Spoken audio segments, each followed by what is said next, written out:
ಇವಾಗಲೂ ನಿಮ್ಮ ಅಪ್ಪನೇ ದುಡ್ದು ಹಾಕ್ಬೇಕೇನೋ, ಇನ್ನು ಯಾವಾಗ ನೀನು ಕೆಲಸ ನೋಡ್ಕೊಳೋದು? ಇಲ್ಲ ಅಮ್ಮ, ಇವತ್ತು ಪಕ್ಕಾ ಕೆಲಸ ಸಿಗುತ್ತೆ. ನೀನು ಯಾವತ್ತು ತಂದಾಕ್ತೀಯೋ, ನಾವು ಯಾವತ್ತು ತಿಂತೀವೋ. ದೀಪಾ, ನಾನು ಹೋಗಿ ಬರ್ತೀನಿ.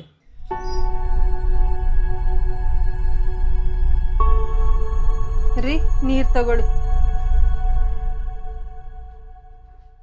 ಯಾಕೆ, ಏನು ಕೇಳಲ್ವಾ?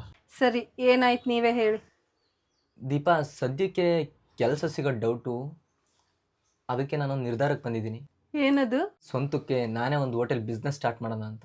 ಸಡನ್ ಆಗಿ ಬಿಸ್ನೆಸ್ ಅಂದ್ರೆ ದುಡ್ಡು ಎಲ್ಲಿಂದ ತರ್ತೀರಾ? ಅಪ್ಪ ಅಮ್ಮನ ಹತ್ರ ಅಂತೂ ಕೇಳೋಕ್ಕಾಗಲ್ಲ, ಅಟ್ಲೀಸ್ಟ್ ಫ್ರೆಂಡ್ಸ್ ಹತ್ರನಾರ ಕೇಳ್ತೀನಿ.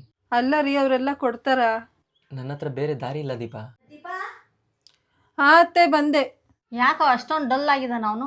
ಅತ್ತೆ, ಅದು ಅವರೇ ಸ್ವಂತಕ್ಕೆ ಬಿಸ್ನೆಸ್ ಮಾಡೋಣ ಅಂತ ಯೋಚನೆ ಮಾಡ್ತಿದ್ದಾರೆ. ಹೌದೇನವ? ಇವಾಗಲಾದರೂ ಅವನಿಗೆ ಜವಾಬ್ದಾರಿ ಬಂತಲ್ಲ. ದೇವರೇ ಕಾಪಾಡ್ರಿ ಕಣಪ್ಪ. ಮಗ, ಅಷ್ಟೊಂದು % ಬಡ್ಡಿ ಹೇಳಿದ್ರೆ ಹೆಂಗೋ? ಸರಿ ಬಿಡು, ಪರವಾಗಿಲ್ಲ, ಬೇಡ ಬಿಡಿ, ಇಲ್ಲೇ ಅಡ್ಜಸ್ಟ್ ಮಾಡ್ಕೊತೀನಿ ಬಿಡು.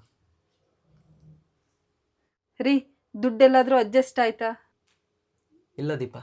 ರೀ, ಅತ್ತೆ ಮಾವನೇ ಒಂದು ಮಾತು ಕೇಳ್ಬೋದಲ್ಲ? ಅಪ್ಪ ಅಮ್ಮನ ಹತ್ರನ? ಅವ್ರ ಹತ್ರ ಏನು ನಂಬಿಕೆ ಉಳಿಸ್ಕೊಂಡಿನಿ ಅಂತ ಕೇಳೋಣ. ತಗೊಳ. ಏನಮ್ಮ ಇದು? ಅವನ್ನ ಅಡ ಇಟ್ಟು ಹೋಟ್ಲ್ ಬಿಸ್ನೆಸ್ ಸ್ಟಾರ್ಟ್ ಮಾಡ್ಕೊ. ಫ್ರೆಂಡ್ಸು ಗಿಂಡ್ಸು ಅಂತ ಸಾಲ ಮಾಡೋಕೆ ಹೋಗ್ಬೇಡ ಕಣಪ್ಪ. ಆಮೇಲೆ ಎಲ್ಲ ಕೆಲಸ ನೀನೇ ಮುನ್ನಿಂತು ಮಾಡಿಸು. ಅಮ್ಮ, ಯಾವ ನಂಬಿಕೆ ಮೇಲೆ ಕೊಡ್ತಿದೀಯಮ್ಮ? ಚಿಕ್ಕನಾಗಿದ್ದಾಗ ಸ್ವಂತಕ್ಕೆ ನಡೆಯೋಕೆ ಹೋಗಿ ಪದೇ ಪದೇ ಬೀಳ್ತಿದ್ದೆ. ಅದೇ ನಾನು ಕೈ ಹಿಡ್ದು ನಡೆಸಿದಾಗ ನೀನು ಯಾವತ್ತೂ ಬಿದ್ದಿಲ್ಲ ಕಣಪ್ಪ. ಇವಾಗ ನೀನು ನಿನ್ನ ಸ್ವಂತ ಕಾಲ ಮೇಲೆ ನಿಲ್ಲಕ್ಕೆ ಹೊರಟಿದೀಯ. ಇವಾಗ ನಾನು ನಿನ್ನ ಕೈ ಹಿಡಿದ್ರೆ ನೀನು ಮತ್ತೆ ಯಾವತ್ತೂ ಬೀಳಲ್ಲ ಅನ್ನೋ ನಂಬಿಕೆ ಕಣಪ್ಪ. ದೇವ್ರ ಮೇಲೆ ಭಾರ ಹಾಕಿ ನಿನ್ನ ಕೆಲಸ ಶುರು ಮಾಡ್ಕೊ. ಅಮ್ಮ, ಈ ಸಲ ನಿನ್ನ ನಂಬಿಕೆಗೆ ಯಾವತ್ತೂ ಮೋಸ ಮಾಡಲ್ಲ ಕಣಮ್ಮ.